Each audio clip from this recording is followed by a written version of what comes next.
The studio is a scar the building forgot to close, a hollow in the dead infrastructure where the signal found purchase and refused to leave.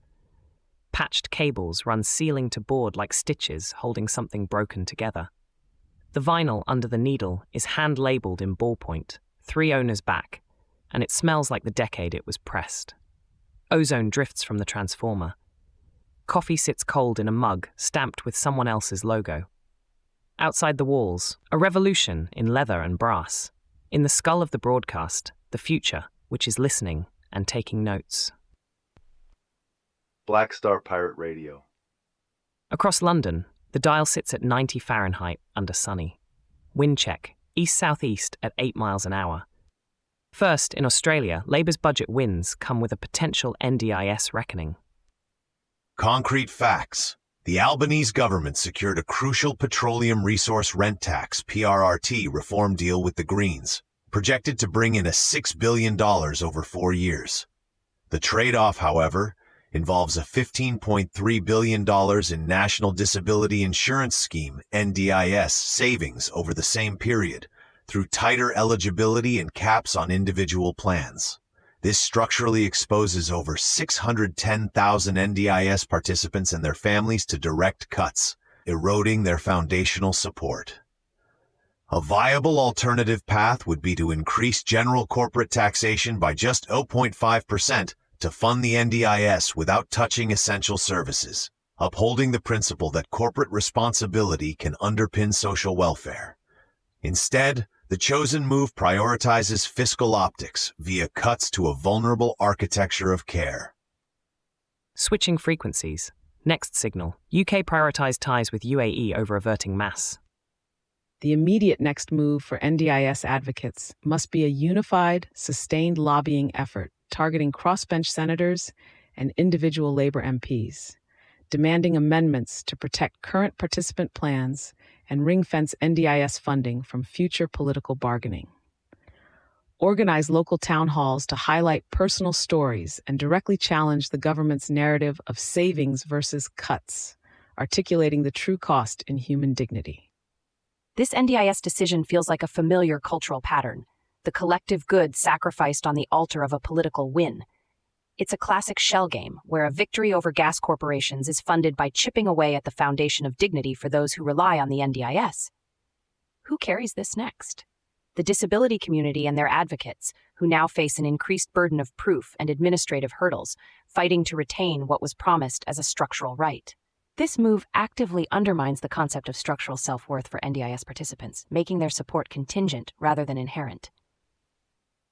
Patching in a caller, the critical thinker. You're on the signal.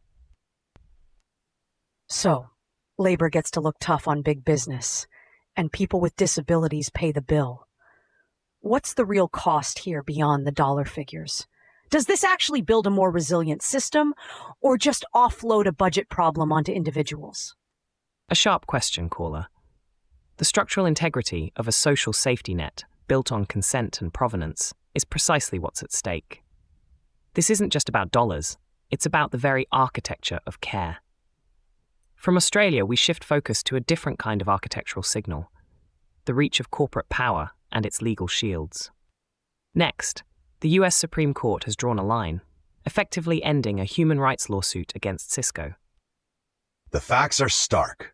Falun Gong practitioners sued Cisco, alleging the company designed surveillance technology, part of China's Golden Shield project, specifically to identify and persecute them.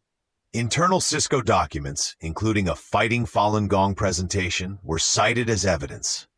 The U.S. Supreme Court declined to hear the appeal, effectively upholding a lower court ruling that U.S. companies aren't liable under the Alien Tort Statute, ATS, or Torture Victim Protection Act, TVPA, for abuses occurring abroad. This exposes Falun Gong adherents to ongoing digital persecution without legal recourse in the U.S., and greenlights U.S. tech firms aiding oppressive regimes with less accountability. A viable alternative. Congress could amend the ATS to broaden corporate liability for aiding human rights abuses, especially when technology is purpose-built for repression, thereby strengthening civic architectures of accountability.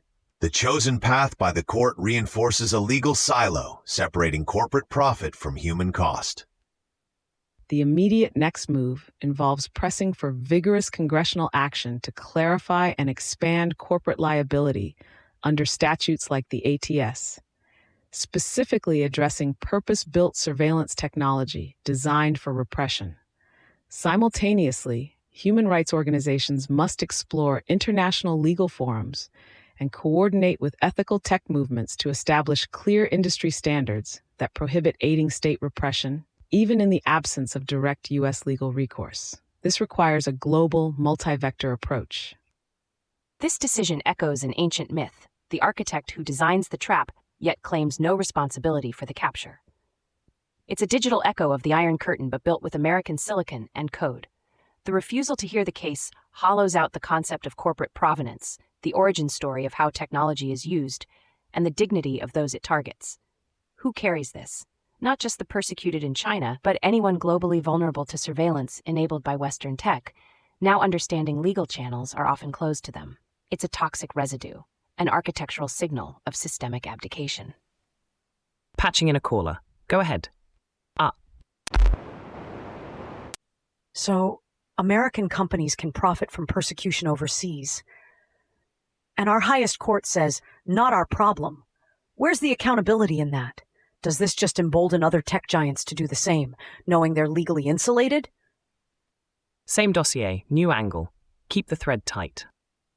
Our final vector tonight, UK diplomacy in Sudan, where economic ties reportedly overshadowed mass atrocities. The question of worth, of structural self-worth, echoes through all these narratives. When does economic expediency become moral complicity? We must build resilient inner and civic architectures that champion consent, provenance, and dignity above all else. This requires an unwavering autonomy in our moral compass, integrating logic and emotion to discern the true cost.